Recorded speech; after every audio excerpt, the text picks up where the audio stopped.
எல்லோருக்கும் மகளிர் தின வாழ்த்துக்கள். பெண் பெண் அப்படின்னு சொன்னாலே அது ஒரு சக்தி.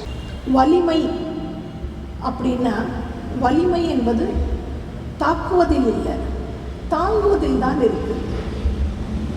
நான் படித்தது அதை தான் எல்லோருடனும் பகிர்ந்து கொள்ள விரும்புகிறேன். எல்லா விதமான பேக்ரவுண்டும் இருக்கணும் அப்படின்னு அவசியம் கிடையாது. பெண் முன்னேறணும் நினைக்கணும், அவளுக்குள்ள ஒரு வேகம் இருந்து அவளால் செய்ய முடியும் அப்படிங்கிற எண்ணம் அவள் மனசில் வந்துட்டாலே எதை வேணாலும் சாதிச்சிடுவாங்க. இப்போ நான் சொல்ல போகிறது குஜராத்தில் ஒரு துப்புரவு செய்யும் பெண், அதாவது தூய்மை தொழிலாளி. 30 வருஷமாக அந்த கிராமத்தை கூட்டி பெருக்கிட்டு இருந்தது அவங்க தான். ரொம்ப மென்மையானவங்க, பாசமானவங்க அப்படின்னு மட்டும்தான் அந்த கிராமத்தில் இருக்கிறவங்க எல்லாருக்கும் அவங்கள பற்றி தெரியும்.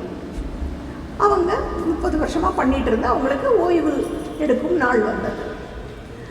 நார்மலாக ஓய்வு பெறும் நாள் அப்படி பிரிவு பிரசார விழா அந்த தூய்மை தொழிலாளிகளுக்கு எவ்வாறு ஏற்பாடு செய்வாங்களோ அது மாதிரி செஞ்சுருந்தாங்க. விழா ஆரம்பமாக போகுது அப்படிங்கிற சமயத்தில் 3 கார்கள் வரிசையாக நின்றது. எல்லோரும் என்ன கார் நிற்குதேன்னு பார்த்தாங்க. அதிலிருந்து ஒருவர் டிஸ்ட்ரிக்ட் கலெக்டர், அடுத்து வந்த வண்டியில் ஒரு பெரிய இன்ஜினியர், 3ஆவதாக ஒரு டாக்டர். அதுக்கப்புறம் விழா ஆரம்பிக்கும் பொழுது அவர்கள் 3மே மேடையில் ஏறி நாங்கள் ஒரு விஷயத்தை பகிர்ந்துக்க விரும்புகிறோம் அப்படின்னு எல்லாரையும் கேட்டாங்க. அதற்கு பின்னர் சொன்னார்கள், 3 பேரும் இவர்கள் என்னுடைய தாயார் அப்படின்னு சொன்னதும் யாருமே ஒன்றுமே பேச முடியாமல் அந்த இடமே நிசப்தம் ஆகிவிட்டது.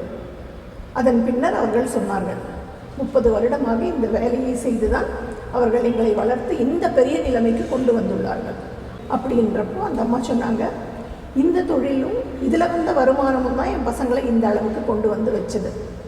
அப்படி இருக்கிறப்போ இந்த தொழிலை ஒரு கேவலமாகவோ எதுவும் அது ஒரு தரமற்றதாகவோ நான் நினைக்கவே இல்லை. இது கொடுத்த தெம்பும் இது கொடுத்த தைரியமும் இதனுடைய வருமானமும் என்னை இவ்வளவு தூரம் முடிஞ்சு வளர்க்க முடியும் அப்படிங்கிறப்போ அதையே விடணும். அதுவும் எனக்கு உடம்புல சக்தி இருக்கிற வரைக்கும் நான் இந்த வேலையை செஞ்சுட்டு அதுக்கப்புறம் உங்ககிட்ட வரேன் என் பசங்கள்கிட்ட சொல்லிட்டேன். பசங்களும் அதுக்கு ஒத்துக்கிட்டாங்க. அதனால் நான் இதை இத்தனை வருஷம் என்னுடைய பிரிவு விசார நாள் வரும் வரை நன்றாக செய்து முடித்ததுக்கு நான் ரொம்ப சந்தோஷப்படுறேன். இதில் எனக்கு எந்த விதமான வருத்தமும் இல்லை என்று கூறி முடித்தாங்க. இதை கேட்குறப்போ ரொம்ப சந்தோஷமாக இருந்தது. அதாவது அவங்களுக்கு ஒன்றுமே தெரியாது, படிப்பு அறிவே இல்லை, ஒரு சின்ன கிராமத்தில் இருந்தாங்க. அப்படி இருக்கிறவங்களால இவ்வளோ சாதிக்க முடியும்னா அப்போது அறிவும் இருந்து நமக்கு எல்லா வசதியும் இருந்து எல்லா பக்கபலமும் இருந்தால் நம்ம எவ்வளோ சாதிக்க முடியும், அதை மனசில் வச்சுக்கோங்க எல்லா பொண்ணுன்னு நினைக்கிறேன்.